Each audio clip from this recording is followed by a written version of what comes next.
Hello friends, welcome to biology lover.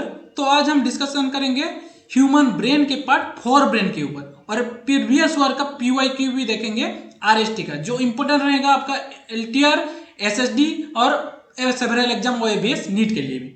तो ये मैं हिंदी में क्यों बोल रहा हूँ, क्योंकि बाहर कुछ व्यूअर हैं तो वो भी समझ पाए। चलो चलते हैं, इसके बारे में देखेंगे और लास्ट में हम ये पढ़ने के बाद पूरे कुछ 5 से 6 क्वेश्चन हमें डिस्कशन करेंगे, उसका आंसर देखेंगे, वो सब के बारे में हम देखेंगे।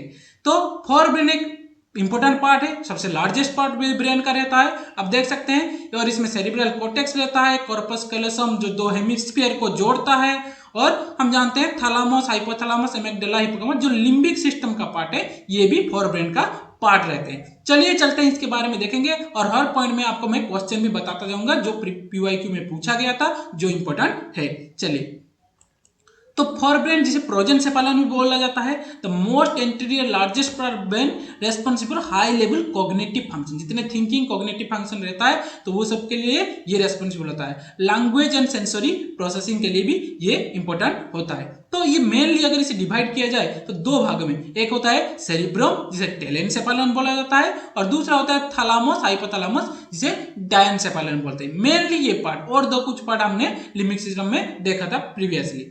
तो सेरिब्रम में सेरिब्रल कॉर्टेक्स आ जाता है, जो कंपोज ऑफ ग्रे मैटर, बाहर में उसमें ग्रे मैटर रहता है, अंदर उसमें क्या रहता है, व्हाइट मैटर रहता है।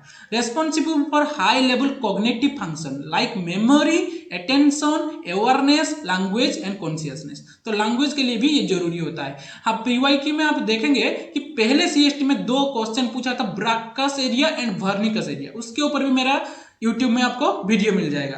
तो वो सब लैंग्वेज लेवल जो फंक्शन प्रोसेसिंग होता है वो भी पार्ट होता है फोर ब्रेन का।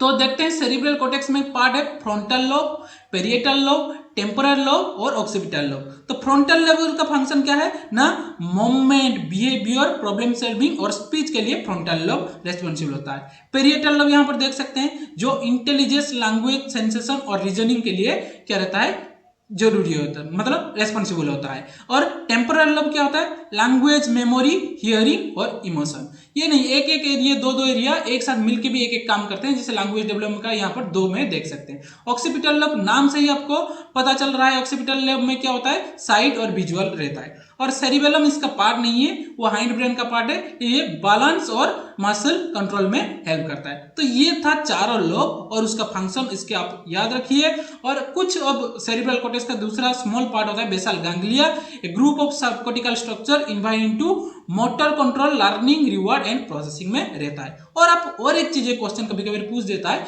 ये जो देखते हैं एक ऊंचा हुआ है उसके बाद एक गर्त जैसा है, तो ये क्यों है, इसे ऊंचा जो बोलते हैं गायरी, और जो गर्त जैसा है उसे सल्कस बोलते हैं। इस तरह से फोल्डिंग ब्रेन में क्यों होता है, क्योंकि लार्ज सरफेस एरिया बन पाए और उसमें ज्यादा न्यूरॉन समा पाए, ज्यादा मेमोरी, ज्यादा इंफॉर्मेशन स्टोर हो पाए। तो ये भी क्वेश्चन कभी कभी पूछता है। चलते हैं, अब क्या देखेंगे, डायनसेफालन के बारे में, जहां पर मोस्ट क्वेश्चन भी बनता है। चलो चलते हैं। डायनसेफालन में क्या रहता है, थैलामस जो short direct sensory info arriving from the part of nervous system to cerebral cortex. इसी के थ्रू जितने सेंसरी इंफॉर्मेशन आता है थैलामस के थ्रू होके सेरिब्रल कॉर्टेक्स में क्या होता है, जाता है। तो वहां से प्रोसेसिंग होता है। और उसके बाद देखते हैं हाइपोथैलामस, ये रहता है हाइपोथैलामस। अब अगर आप देखेंगे तो अगर पहले पिक्चर में हम चलेंगे तो ये रहा थैलामस और इसके नीचे हाइपोथैलामस, नीचे पिट्यूटरी ग्लैंड। यहाँ पर आप देख सकते हैं ये क्या है, एक पिट्यूटरी ग्लैंड जिसे master gland of endocrine orchestra भी हम बोलते हैं। Okay, the maintain homeostasis, balance maintain करने का काम करता है, regulating various visceral function like linking endocrine system to nervous system. Endocrine system को नर्वस सिस्टम को कनेक्ट करने वाला यही हाइपोथैलामस रहता है। और ये क्या क्या काम करता है, regulate heart rate, body temperature और इलेक्ट्रोलाइट बैलेंस के लिए ये जरूरी होता है, hunger, body weight, digestion and circadian rhythm के लिए ये सब इंपॉर्टेंट रहता है हाइपोथैलामस। अभी देख का क्वेश्चन भी होगा हाइपोथैलामस से रिलेटेड, हम देखेंगे कि किस तरह से क्वेश्चन पूछा था अगले आरएसटी में। ओके, और stimulate posterior pituitary gland to secrete hormone like the antidiuretic hormone. इसके थ्रू क्या होता है कि इसके थ्रू एक हार्मोन भी सीक्रेट होता है जो स्टिमुलेट करता है, सिर्फ एंटीड्यूरेट नहीं, एक ऑक्सीटोसिन भी सीक्रेट होता है जो हाइपोथैलामस से स्टिमुलेशन की वजह से होता है। ओके, तो हमने फोर ब्रेन का पार्ट देखा। अब चलते हैं पीवाईक्यू, जो क्वेश्चन जरूरी है उसके ऊपर हम ध्यान रखते हैं।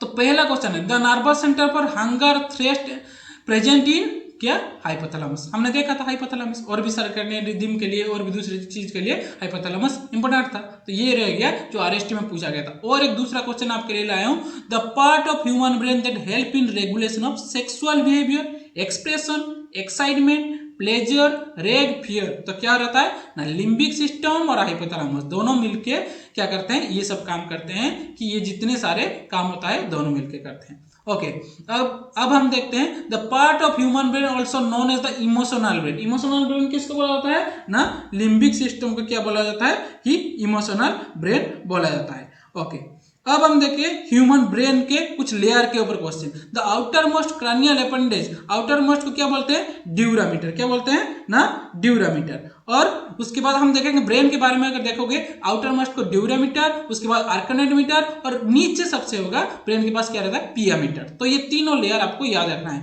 The cranial meninges close proximity to brain tissue, brain tissue में हमने क्या बताया था अभी, पियामीटर रहता है नीचे। तो ये था पीवाईक्यू। इस तरह से आप वीडियो मैंने आपके लिए लाया हूं। अगर आपको अच्छा लगता है तो स्टे ट्यून्ड रहिए, हम नेक्स्ट भी इस तरह से वीडियो आपके लिए लाते रहेंगे। Okay, thank you.